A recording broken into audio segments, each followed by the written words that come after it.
साथियों, एक नया फरमान आया है कि कांवड़ यात्रा के रास्ते में जितने भी फल सब्जी बेचने वाली रेहड़ियां हैं, स्टॉल्स हैं या ढाबे रेस्टोरेंट्स हैं, ये खाने के ढाबे हैं, तमाम लोगों को अपना नाम बोर्ड पर लिखना होगा। इसके पीछे की मंशा बड़ी स्पष्ट है, आप समझ गए होंगे। हिंदू कौन है, मुसलमान कौन है। हो सकता है इसमें जाति भी हो, मंशा में ये हो सकता है कि कहीं दलित तो नहीं है, ये सब हो सकता है, बिल्कुल संभव है।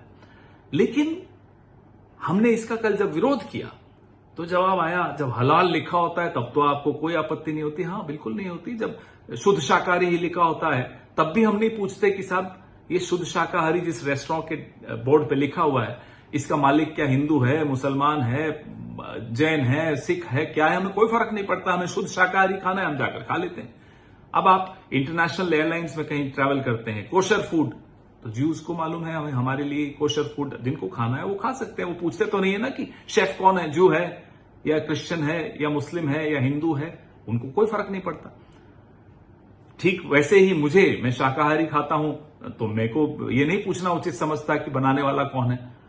ये करना जो ये कांवड़ यात्रा पे ये प्रपोज कर रहे हैं, इसके पीछे मंशा है इकोनॉमिक बॉयकॉट ऑफ मुस्लिम्स को नॉर्मलाइज करना। कैसे आर्थिक बहिष्कार का सामान्यकरण करना है मुसलमानों का।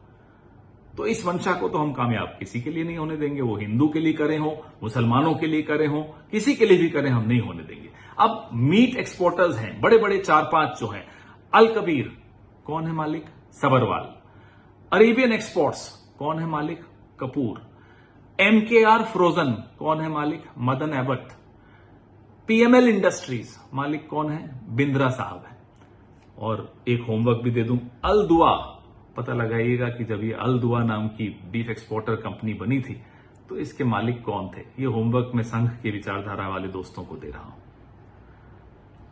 जिस तरह से अगर हिंदू मीट एक्सपोर्ट करता है तो रहती तो वो मीट ही है ना, या दाल चावल बन जाती है, वो मीट ही रहेगा।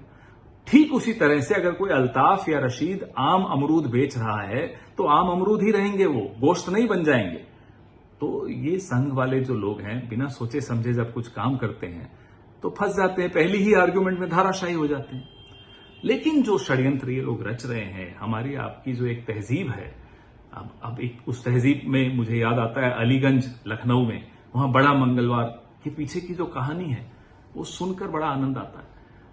दुर्गा पूजा हो, भगवान जगन्नाथ यात्रा हो, सब में कैसे मिलजुल कर इस तहजीब में हम लोग एक दूसरे के त्योहारों में हाथ बटाते हैं, तैयारियां करते हैं।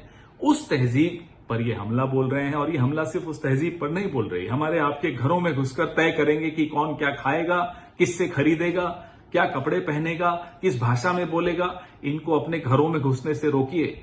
अगर इनको अपने घरों में घुसने से रोकना है तो इस विचारधारा को अपने मोहल्ले से दूर रखिए, अपनी जीवन से दूर रखिए, अपनी विधानसभाओं और लोकसभाओं से दूर रखिए, अपने समाज से दूर रखिए। तभी हम अपने इस खूबसूरत हिंदुस्तान की तहजीब को बचा पाएंगे।